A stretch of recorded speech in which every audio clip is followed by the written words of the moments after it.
Bitcoin, it's very mercurial, so it could go back up, it could go back down. But a lot of this is kind of being fueled from the Trump administration coming in. So you saw Bitcoin really start to rally once it was clear that Trump had cinched the nomination, cinched the presidency, and was going to be in office, because he kind of ran on a platform of making clear regulations for cryptocurrency. Welcome to Reporter's Notebook, where we talk to the Washington Examiner's top journalists about the stories breaking on their beats. I'm Jim Antle, and I'm joined today by economics reporter Zach Halushak. Zach, what's going on with Bitcoin? So it just crossed $100,000 for the first time, which is huge news for Bitcoin proponents, cryptocurrency advocates. They've been waiting for years for it to kind of get this momentum. It actually just fell back under 100,000, but as we know with Bitcoin, it's very mercurial, so it could go back up, it could go back down. But a lot of this is kind of being fueled from the Trump administration coming in.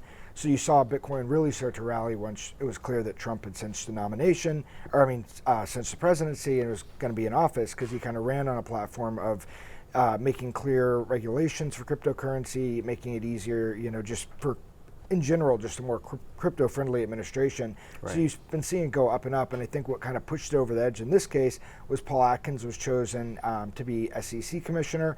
He's generally viewed favorable to the industry, so it's just another Scott Bessent, the Treasury pick. He's also seen as very favorable to the crypto industry. So this kind of combination, confluence of factors, is kind of just kept pushing Bitcoin up. So you've mentioned some of these nominees in the context of Bitcoin, but President-elect Trump's economic team is starting to take shape.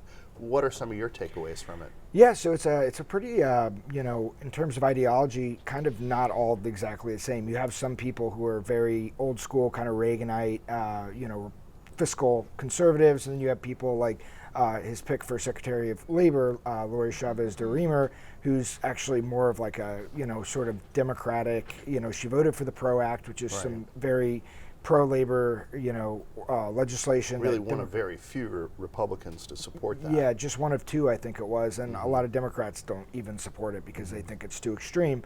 It would essentially end right to work states from existing. So it's an ideologically diverse group, but they're all kind of united in the loyalty aspect of it. They're all very loyal to Trump.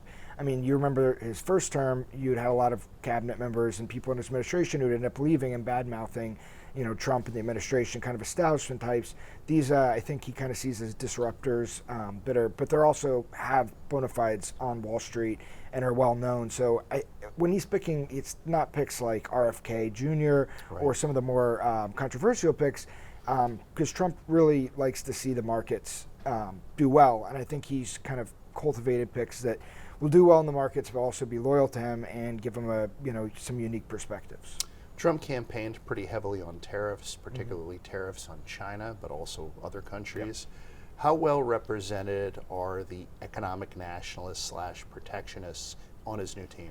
Yeah, so I mean, he's got a few of those. As his Commerce Secretary Howard Lutnick, recently has been very outward about his support for tariffs. He's been very vocal about it.